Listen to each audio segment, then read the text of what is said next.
दोस्तों, स्वागत है एक बार फिर से आपके अपने YouTube channel medical and engineering classes पर।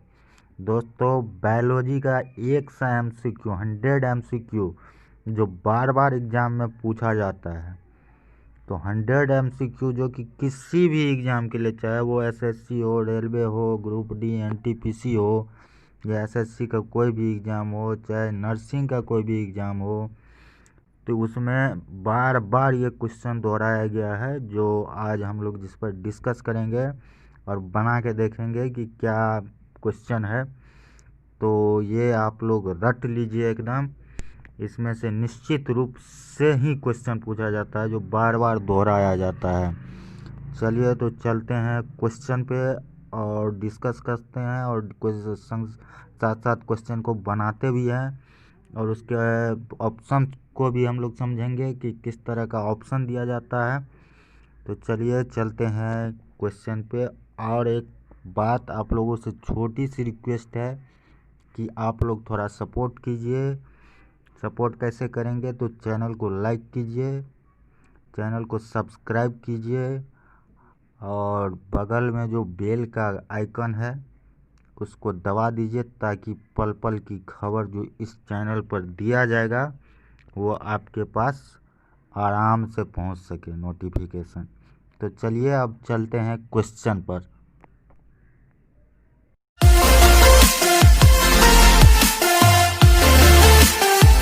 तो पहला क्वेश्चन है, जीव विज्ञान का पिता, फादर ऑफ बायोलॉजी किसे कहा जाता है?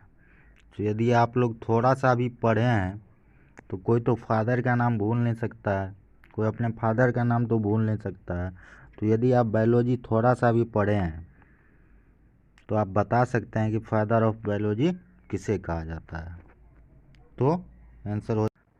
तो क्वेश्चन है क्वेश्चन नंबर 2, जीवन का भौतिक आधार, फिजिकल बेसिस। फिजिकल बेसिस क्या होगा? क्या जीन होगा, कोशिका होगा, माइटोकॉन्ड्रिया होगा, या ऑर्गेनिज्म होगा? तो इसका आंसर हो जाएगा ऑर्गेनिज्म। चलिए चलते हैं नेक्स्ट क्वेश्चन की तरफ। क्वेश्चन नंबर 3 ये रहा, सर्वप्रथम कोशिका का पता, फर्स्ट सेल डिस्कवर किसने लगाया था? सबसे प्रथम कोशिका का पता किसने लगाया था? तो ये तो याद रखने वाली चीज़ है, ये कोई समझने वाली चीज़ नहीं है। ऑप्शन आपके सामने है, आंसर आप लोग दे सकते हैं। 3 सेकेंड आपके पास समय है। तो आंसर हो जाएगा रॉबर्ट हुक ने सेल का खोज किया था। चलिए नेक्स्ट क्वेश्चन पे चलते हैं। कोशिका का शक्ति केंद्र, पावर सेंटर, पावर सेंटर किसे कहा जाता है? माइटोकॉन्ड्रिया, लाइसोसोम, केंद्रक, या साइटोप्लाज्म? तो आपका आंसर हो जाएगा माइटोकॉन्ड्रिया। चलिए चलते हैं नेक्स्ट क्वेश्चन पर।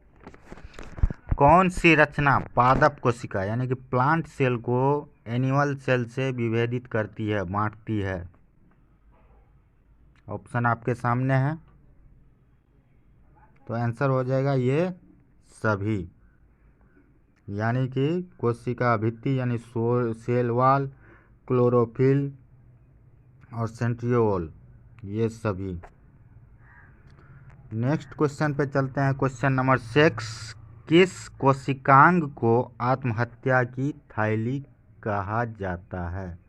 किस कोशिका के अंग को आत्महत्या की थैली कहा जाता है? ये बहुत वेरी वेरी भी आया है, वेरी वेरी इंपॉर्टेंट क्वेश्चन जो बार बार पूछा गया है कि आत्महत्या की थैली किसे कहा जाता है? तो इसका आंसर हो जाएगा लाइसोसोम।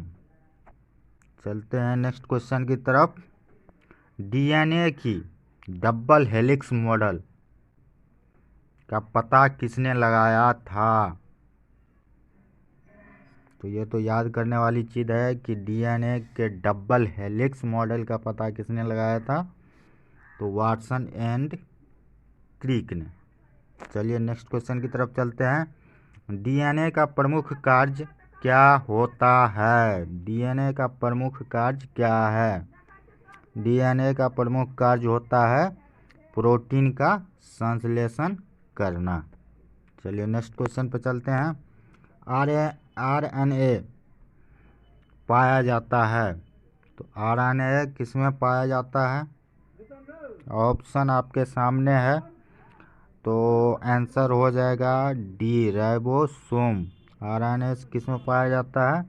राइबोसोम में पाया जाता है। चलते हैं नेक्स्ट क्वेश्चन की तरफ। Question number 10, father of genetics. Genetics तो आप लोग जानते होंगे, अनुवांशिकी जिसको कहते हैं। तो फादर ऑफ जेनेटिक्स किससे कहा जाता है? फादर ऑफ जेनेटिक्स, तो फादर ऑफ जेनेटिक्स किससे कहा जाता है? तो आंसर हो जाएगा मेंडल। मेंडल जो है जेनेटिक्स का लॉ भी है, मेंडल्स लॉ। तो फादर ऑफ जेनेटिक्स मेंडल को कहा जाता है। चलिए नेक्स्ट क्वेश्चन की तरफ चलते हैं। मनुष्य के गुण क्रोमोसोम जो होता है, कुल संख्या कितनी होती है? सबसे सिंपल क्वेश्चन, कुल संख्या होती है 46। चलते हैं नेक्स्ट क्वेश्चन की तरफ। क्वेश्चन नंबर 12, मनुष्य में होने वाले जेनेटिक्स डिजीज कौन से हैं? जो जैसे माता पिता को हुआ या उसके खानदान में किसी को हुआ तो आपको भी हो सकता है, तो वो कौन सा रोग है? तो आंसर हो जाएगा ये सभी, ये सभी। आंसर हो जाएगा ये सभी, यानी कि ब्लाइंडनेस, हेमोफीलिया, टर्नर सिंड्रोम, ये सब बीमारियां क्या होता है? अनुवांशिक रोग होता है। चलिए नेक्स्ट क्वेश्चन। क्वेश्चन नंबर 13, लड़का पैदा होगा जब क्या होगा? लड़का कब पैदा होगा? जब XX गुणसूत्र होगा, क्रोमोसोम, या YY होगा, या XY होगा, या XXX होगा। तो इसका आंसर हो जाएगा C, XY जब होगा तो क्या हो जाएगा? लड़का पैदा होगा।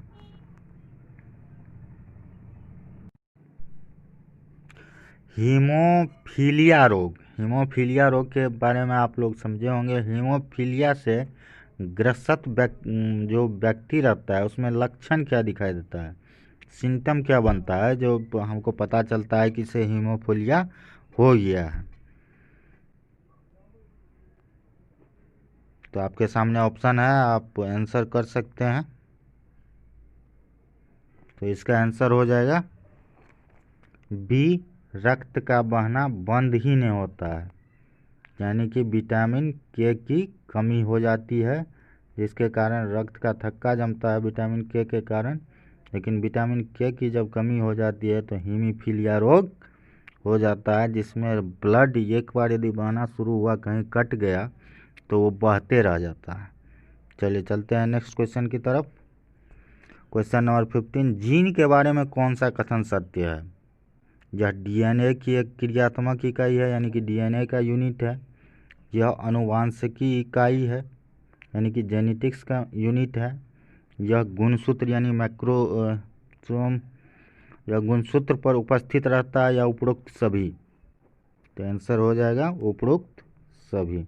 चलिए नेक्स्ट क्वेश्चन पे चलते हैं। क्वेश्चन नंबर 16, जीन का सर्वप्रथम कृत्रिम संश्लेषण यानी कि किसने किया? Jagdish Chandra Bose, Watson, Hargobind Khorana, Robert Brown. तो इसका आंसर हो जाएगा हरगोविंद खुराना। चलिए नेक्स्ट क्वेश्चन, प्राकृतिक चयन के सिद्धांत का प्रतिपादक का नाम क्या है? तो इसका आंसर हो जाएगा चार्ल्स डार्विन।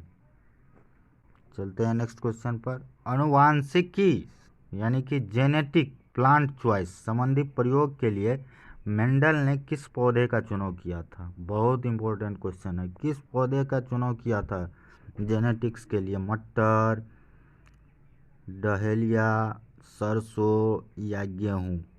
तो आंसर हो जाएगा मटर का चुनाव किया था।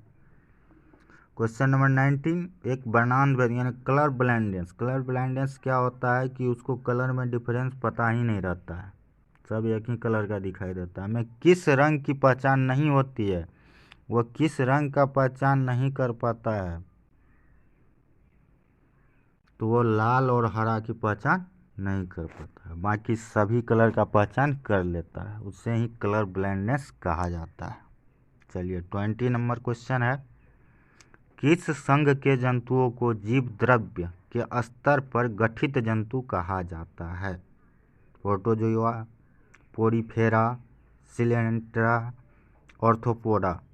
तो आपका आंसर हो जाएगा प्रोटोजोआ। चलिए नेक्स्ट क्वेश्चन पे चलते हैं, एक कोशिकीय जंतु अमीबा एवं यूग्लिया को किस संघ के अंतर्गत रखा जाता है? पोरीफेरा, सिलेंट्रोआ, एम्फीबिया या प्रोटोजोआ। तो आपका आंसर हो जाएगा प्रोटोजोआ। चलिए नेक्स्ट क्वेश्चन की तरफ चलते हैं, मेढक में श्वसन किस अंग के द्वारा होता है? त्वचा के द्वारा या कुलोमों के द्वारा या फेफड़ों के द्वारा? इन तीनों में जैसे हम लोगों का किसके द्वारा होता है? फेफड़ों के द्वारा, उसी तरह मेढक में श्वसन किस तरह से होता है? तो आंसर हो जाएगा इन तीनों के द्वारा मेढक सांस ले सकता है। वास्तविक मछली कौन सी है? रियल फिश जिसको बोला जाता है, आपके सामने ऑप्शन है, तो आंसर हो जाएगा सी, हिपोकैम्पस। 24, मेढक किस वर्ग का जंतु है? मेढक किस वर्ग का जंतु है? तो मेढक क्या होता है? सबसे सिंपल एम्फीबियम। मेढक किस वर्ग का जंतु है? एम्फीबिया।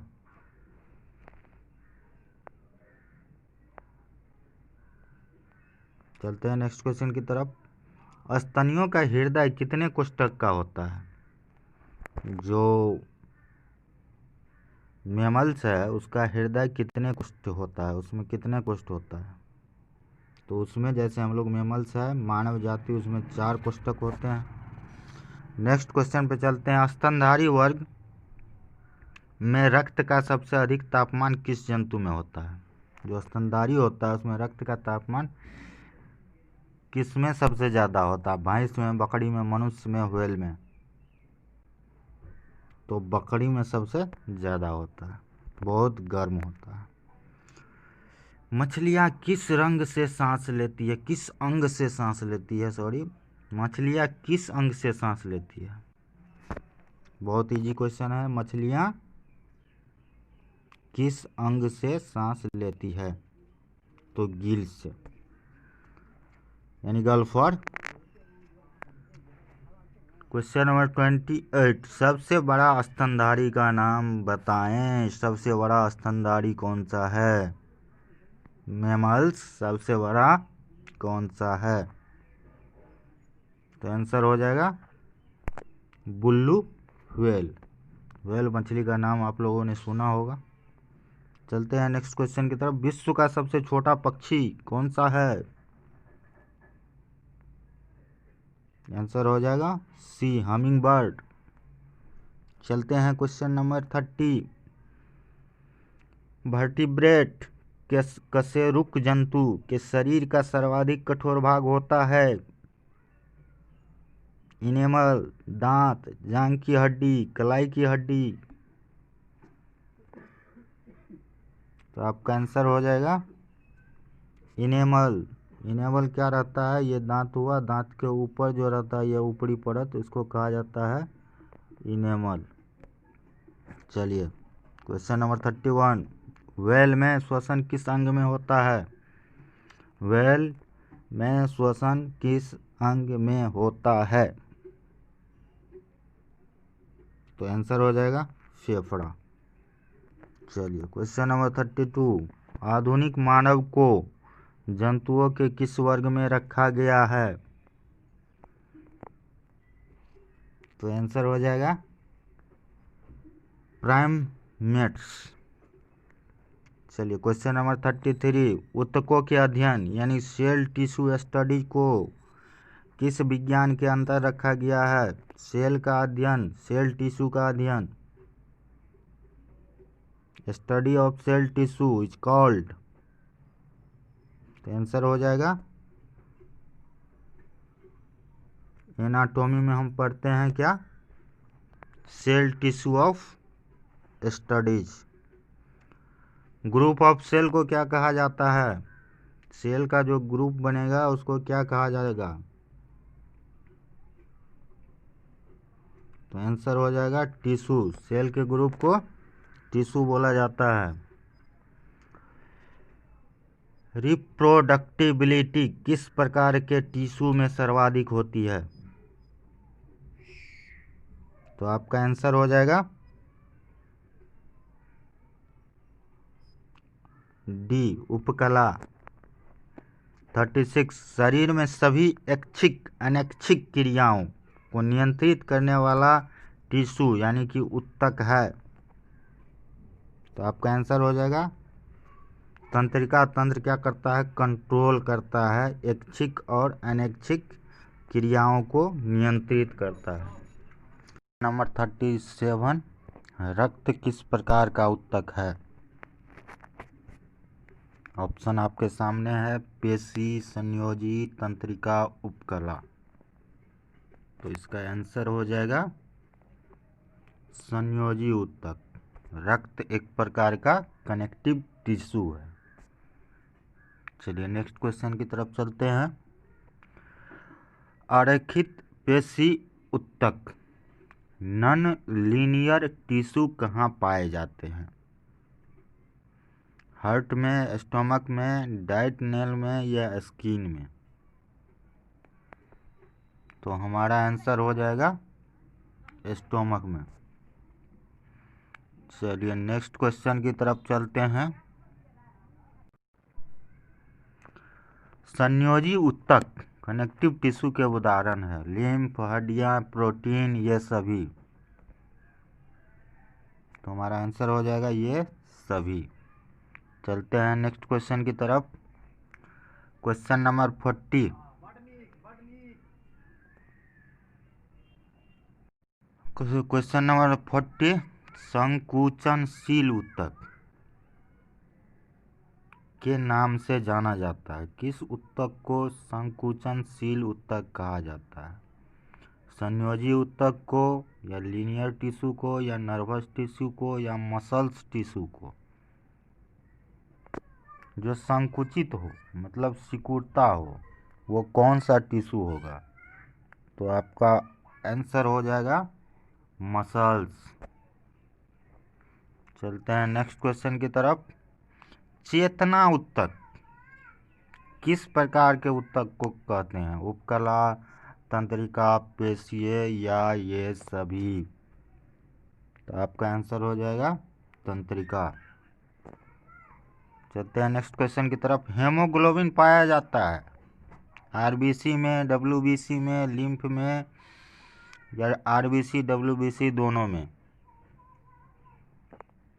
तो आपका आंसर हो जाएगा डब्ल्यूबीसी में। चलते हैं नेक्स्ट क्वेश्चन पर।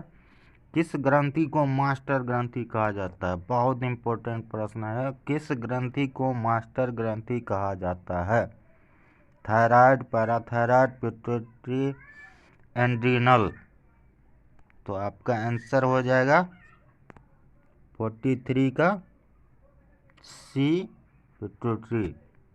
चलते हैं नेक्स्ट क्वेश्चन पर। मानव शरीर में हड्डियों की संख्या कितनी है, तो आप लोगों को सभी को पता होगा मानव शरीर में हड्डियों की संख्या 206। चलते हैं नेक्स्ट क्वेश्चन पर। भोजन में उपस्थित शर्करा को माल्टोज में बदलता है,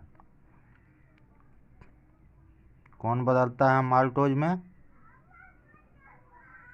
टाइलिन। चलते हैं नेक्स्ट क्वेश्चन की तरफ। भोजन का अवशोषण शरीर के किस अंग में होता है, एब्जॉर्प्शन ऑफ फूड, तो हमारा आंसर हो जाएगा छोटी आंत। चलते हैं नेक्स्ट क्वेश्चन की तरफ। मानव शरीर की सबसे बड़ी ग्रंथि, कौन सी ग्रंथि है सबसे बड़ी ग्रंथि, तो हो जाएगा यकृत। चलते हैं नेक्स्ट क्वेश्चन की तरफ। इंसुलिन की कमी से उत्पन्न होने वाला रोग कौन सा है, तो इंसुलिन की जब कमी हो जाती है तो कौन सा रोग हो जाता है, डायबिटीज। चलते हैं नेक्स्ट क्वेश्चन की तरफ। कौन पोषक पदार्थ शरीर को त्वरित ऊर्जा प्रदान करता है? सबसे जल्दी ऊर्जा कौन सा, एनर्जी कौन सा देता है? कार्बोहाइड्रेट। चलते हैं नेक्स्ट क्वेश्चन पर। शरीर में गैसों का विनिमय किस अंग में होता है? गैसों का एक्सचेंज किस अंग में होता है? तो आपका आंसर हो जाएगा फेफड़ा। ऑक्सीजन लेता है और कार्बन डाइऑक्साइड छोड़ता है। वृक्क यानी कि किडनी की कार्यात्मक इकाई है। किडनी का यूनिट क्या होता है? नेफ्रॉन। चलते हैं नेक्स्ट क्वेश्चन पर। नाइट्रोजनी उत्सर्जी पदार्थों में सबसे अधिक मात्रा में क्या पाया जाता है? तो आपका आंसर हो जाएगा यूरिया। चलिए, मानव शरीर में पिट्यूटरी ग्रंथि स्थित होता है, कहाँ स्थित होता है? पिट्यूटरी ग्लैंड कहाँ स्थित होता है मानव शरीर में? तो आपका आंसर हो जाएगा बी, मस्तिष्क यानी कि ब्रेन में। आँख में किस भाग के नष्ट होने पर आँखों की रोशनी समाप्त हो जाती है? आँख जो है, आँख का कौन सा भाग यदि खराब हो जाए, नष्ट हो जाए, तो आँखों की रोशनी समाप्त हो जाती है? तो आपका ऑप्शन है रेटिना, आइरिस, कॉर्निया, पुपिल यानी कि पुतली जिसको बोला जाता है। तो आपका आंसर हो जाएगा कॉर्निया। चलते हैं नेक्स्ट क्वेश्चन की तरफ। लाल रक्त कण यानी कि रेड ब्लड सेल का निर्माण कहाँ होता है? सबसे इजी क्वेश्चन। तो आपका आंसर हो जाएगा रेड बोन मैरो, अस्थि मज्जा में। चलिए, वर्टेब्रेट यानी कि कशेरुकदंड में हड्डियों की कुल संख्या पाई जाती है। कितनी कुल संख्या होती है वर्टिब्रेट में? 33। चलिए नेक्स्ट क्वेश्चन। शरीर की सबसे लंबी हड्डी, सबसे लंबी हड्डी कौन सी है? तो सबसे लंबी हड्डी फीमर। मानव शरीर में रक्त का शुद्ध होता है, रक्त कहाँ शुद्ध होता है? हृदय में, फेफड़ा में, वृक्क यानी कि किडनी में, या धमनी में? तो आंसर हो जाएगा किडनी में। चलिए नेक्स्ट क्वेश्चन। मनुष्य के हृदय का स्पंदन 1 मिनट में कितनी बार होता है? तो सबको पता होगा 72। चलते हैं नेक्स्ट क्वेश्चन की तरफ। किस रक्त समूह को सर्वदाता कहा जाता है? तो लगभग सबको पता होगा कि सर्वदाता किसको कहा जाता है? ओ रक्त समूह को। चलिए, किस ब्लड ग्रुप को सर्वग्राही यानी कि सब ब्लड ग्रुप वो ले सकता है कहा जाता है? सर्वदाता तो ओ हो गया, और सर्वग्राही प्राप्त करने वाला कौन सा हो जाता है? A B. चलिए नेक्स्ट क्वेश्चन पर। विटामिन डी का रासायनिक नाम क्या है? विटामिन डी का रासायनिक नाम है कैल्सीफेरॉल। चलिए नेक्स्ट क्वेश्चन पर। कौन सा युग्म सम्मिलित नहीं है यानी कि कौन सा गलत है? देख लीजिए, आपके सामने ऑप्शन है। तो आंसर हो जाएगा डी, विटामिन के का टेकोफेरॉल नहीं होता है। चलिए नेक्स्ट क्वेश्चन पे चलते हैं। मानव शरीर में आयोडीन की कमी से उत्पन्न, आयोडीन की कमी से कौन सा रोग होता है? रेक्टस। चलिए नेक्स्ट क्वेश्चन पे चलते हैं। कौन सा युग्म सम्मिलित नहीं है? विटामिन ए की कमी से रतौंधी होती है, विटामिन बी की कमी से बेरी, विटामिन सी की कमी से स्कर्वी, विटामिन डी की कमी से नपुंसकता। तो कौन सा आंसर हो जाएगा मेरा? विटामिन डी की कमी से। डी मतलब हड्डी के से संबंधित है, तो विटामिन डी से हड्डी से संबंधित रोग होगा। तो इसलिए ये गलत है। चलिए, कौन सा विटामिन जल में घुलनशील होता है? विटामिन ए, बी, सी या ए, बी और सी दोनों? तो विटामिन बी और सी क्या होता है? जल में घुलनशील होता है। चलिए, आरबीसी का जीवन काल कितने दिनों का होता है? तो सबको पता होगा, लगभग 120 दिन। चलिए, शरीर में ताप का नियंत्रण कौन करता है? तो ताप का नियंत्रण कौन करता है? हाइपोथैलेमस। चलिए, हेमोग्लोबिन का मुख्य कार्य क्या है? हेमोग्लोबिन का मुख्य कार्य क्या है? ऑक्सीजन का वहन या बैक्टीरिया को नष्ट करता है, या एनीमिया का निदान है, या ये सभी है? तो ऑक्सीजन का वहन करता है। चलिए, हेमोग्लोबिन का महत्वपूर्ण घटक कौन सा है? हेमोग्लोबिन का सबसे महत्वपूर्ण घटक क्या होता है? लोहा, आयरन। चलिए, किडनी का मुख्य कार्य क्या होता है? शरीर से अपशिष्ट पदार्थों का उत्सर्जन, या शरीर के तापमान को नियंत्रित करना, या रक्तदाब का नियंत्रण करना, या पाचन क्रिया में सहयोग करना? तो आपका आंसर हो जाएगा, शरीर से जितना भी अपशिष्ट पदार्थ होगा उसका उत्सर्जन करना। हड्डियों एवं दांतों के निर्माण में मुख्य घटक क्या होता है? कैल्शियम, फास्फोरस, आयरन, या ए और बी दोनों? तो कैल्शियम और फास्फोरस क्या होता है? हड्डियों एवं दांतों के निर्माण में मुख्य घटक होता है। मानव शरीर की सबसे छोटी हड्डी? तो आपका आंसर हो जाएगा बी, स्टेपस, जो कान की हड्डी होती है। कौन सा विटामिन सूरज की रोशनी से बनता है? तो विटामिन डी। चलिए, नेक्स्ट क्वेश्चन की तरफ। मनुष्य द्वारा सांस में ली जाती है, सांस में सबसे इजी क्वेश्चन, सांस में क्या ली जाती है? Oxygen, carbon dioxide, nitrogen, hydrogen? मनुष्य द्वारा सांस में ली जाती है क्या? ऑक्सीजन। बेशक मानव में दांतों की कुल संख्या कितनी होती है? तो कुल संख्या 32। चलिए, नेक्स्ट क्वेश्चन। वायरस से फैलने वाला रोग है, कौन सा रोग वायरस से फैलने वाला है? एड्स, चेचक, खसरा, ये सभी?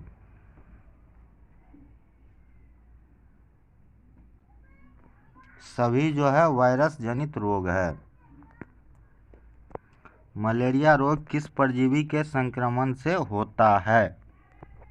आपके सामने ऑप्शन है, तो आंसर हो जाएगा प्लाज्मोडियम। चलिए, नेक्स्ट क्वेश्चन पर। मलेरिया के रोग के परजीवी का वाहक है? आपके सामने ऑप्शन है, मादा, एनोफिलीज, सीसी मक्खी, बालू मक्खी, या कोई नहीं? तो आंसर हो जाएगा मादा एनोफिलीज। मादा मच्छर जो होता है वो मलेरिया रोग, उसके काटने से मलेरिया रोग होता है। चलिए, मलेरिया रोग के परजीवी का वाहक है, शायद सेम क्वेश्चन है। चलिए, नेक्स्ट क्वेश्चन पे चलते हैं। डायलिसिस का प्रयोग किस रोग के इलाज के लिए किया जाता है? डायलिसिस कब किया जाता है? तो किडनी के लिए। चलिए, बच्चों में बीसीजी का टीका, बीसीजी वैक्सीन किस रोग के प्रतिरक्षण हेतु लगाया जाता है? बीसीजी वैक्सीन क्यों लगाया जाता है? तो टीबी के लिए, टीबी से बचाव के लिए बीसीजी का वैक्सीन लगाया जाता है। जीवाणु द्वारा होने वाले रोगों को छूने, जीवाणु द्वारा क्या क्या होता है? जीवाणु द्वारा क्या क्या होता है? तो जीवाणु द्वारा पहला तो हो जाता है आपको टीबी, दूसरा कुष्ठ, और तीसरा सिफिलिस। तो देखिए 2, 3 व 5, सी आंसर हो जाएगा। मच्छर द्वारा फैलने वाला रोग, मच्छर द्वारा क्या क्या फैला जाता है? मलेरिया, डेंगू ज्वर, पीत ज्वर, या ये सभी? तो क्या हो जाएगा? मलेरिया, डेंगू तो सुनबे किए हैं, पीत ज्वर भी होता है, तो ये सभी आंसर हो जाएगा। घरेलू मक्खी द्वारा फैलने वाले रोगों को चुनें। कौन सा घरेलू मक्खी के द्वारा रोग होता है? सबसे पहले ये हैजा होता है, दूसरा है अतिसार, तो अतिसार होता है, तीसरा है प्लेग। तो 1, 2 और 3 यानी कि बी आंसर हो जाएगा। चलिए नेक्स्ट क्वेश्चन, कौन जंतु प्लेग महामारी एपिडेमिक को फैलाने में सहायक है? चूहा, बिल्ली, घरेलू मक्खी या सैंड फ्लाई? तो हो जाएगा चूहा। चलिए, वनस्पति विज्ञान का पिता, फादर ऑफ बॉटनी किसे कहा जाता है? तो आप लोग आंसर दे सकते हैं, फादर ऑफ बॉटनी कहा जाता है थियोफ्रेट्स। चलिए next question, algae, study of algae किस विज्ञान के अंतर्गत आता है? तो आंसर हो जाएगा आपका फाइकोलॉजी। चलिए नेक्स्ट क्वेश्चन पे चलते हैं, कब को स्टडी ऑफ फंगी किस विज्ञान के अंतर्गत आता है? ये सब रटने वाला चीज है। फंगी किस विज्ञान के अंतर्गत आता है? तो माइकोलॉजी। चलिए चलते हैं नेक्स्ट क्वेश्चन पर, विषाणु की खोज, फादर ऑफ वायरस किसे कहा जाता है या किसने खोज की? तो आपका आंसर हो जाएगा इवानोव्स्की। चलिए नेक्स्ट क्वेश्चन पे चलते हैं, सजीव एवं निर्जीव के बीच की कड़ी किसे कहा जाता है? सजीव और निर्जीव तो जानवे करते हैं, जिसमें जान हो सजीव, जो मरा हुआ हो निर्जीव। तो इसके बीच की कड़ी किसे कहा जाता है? आंसर हो जाएगा वायरस को। चलिए, बैक्टीरिया की खोज किसने की, बताइए? आंसर हो जाएगा एंटोनी वॉन और ल्यूवन हॉक ने। चलिए नेक्स्ट क्वेश्चन, रेबीज के टीके की खोज किसने किया था? तो आंसर हो जाएगा ल्यू पास्चर। चलिए नेक्स्ट क्वेश्चन, पाश्चराइजेशन के बारे में कौन सा कथन सही है? तो आंसर हो जाएगा उपरोक्त सभी। ल्यू पास्चर ने इस विधि का इजाद किया। इस विधि से दूध की कुछ दिनों तक सुरक्षित रखा जाता है। इस विधि में दूध को सुरक्षित रखने के लिए 62.8 डिग्री सेल्सियस पर 30 मिनट तक गर्म किया जाता है। चलिए नेक्स्ट क्वेश्चन, टीबी के टीके की खोज किसने की? जो बीसीजी का टीका लगता है वो टीके की खोज किसने की? रॉबर्ट कोच ने। चलिए नेक्स्ट क्वेश्चन, कौन सा पौधा फंगी और एल्गी का परस्पर संबंध दर्शाता है? तो आंसर हो जाएगा इसका, फंगी और एल्गी में कौन सा परस्पर संबंध दर्शाता है? तो लाइकेन। चलिए, किस पौधे की पत्ती में जड़ पाई जाती है? तो आपका आंसर हो जाएगा ब्रायोफाइलम। चलिए नेक्स्ट क्वेश्चन, सुमेलित कीजिए यानी कि मिलान कीजिए। क्वेश्चन को पढ़ लीजिए, तनों का रूपांतरण 1, सूची 2 से मिलान करना है। प्रकंद, राइजोम, स्तंभकंद, ट्यूबर, शल्ककंद, बल्ब, धनकंद, कार्म सूची 2 का उदाहरण है। प्याज, हल्दी, आलू। तो 98 का हो जाएगा सी, 3412। 3412। तो प्रकंद से होता है हल्दी, स्तंभ से होता है आलू, शल्क से होता है प्याज और धनकंद से होता है जिमीकंद। चलिए नेक्स्ट क्वेश्चन, शुष्कोद्भिद लक्षण वाला पौधा, नागफनी, गुलाब, लहसुन, ये सभी। तो हो जाएगा नागफेनी। चलिए लास्ट क्वेश्चन, पौधों में प्रकाश संश्लेषण पत्तियों के किस भाग में संपन्न होता है? पर्णधार, पर्णवृंत, पर्णदल यानी कि लीफ बेस, पेटियोल्स, लैमिना, इनमें से सभी। तो आंसर हो जाएगा इनमें से सभी। तो ये था 100 MCQ बायोलॉजी का। आप लोग इसे पढ़ें, और बायोलॉजी में ये बार बार पूछा गया है, जितने भी एग्ज़ाम हुए हैं प्रीवियस एग्ज़ाम। तो आप लोग इसको बनाइए और कमेंट में ज़रूर बताइए कि कितना क्वेश्चन आप जानते थे। और यदि वीडियो अच्छा लगे तो वीडियो को लाइक करें, सब्सक्राइब करें, शेयर करें। Thank you for watching this video.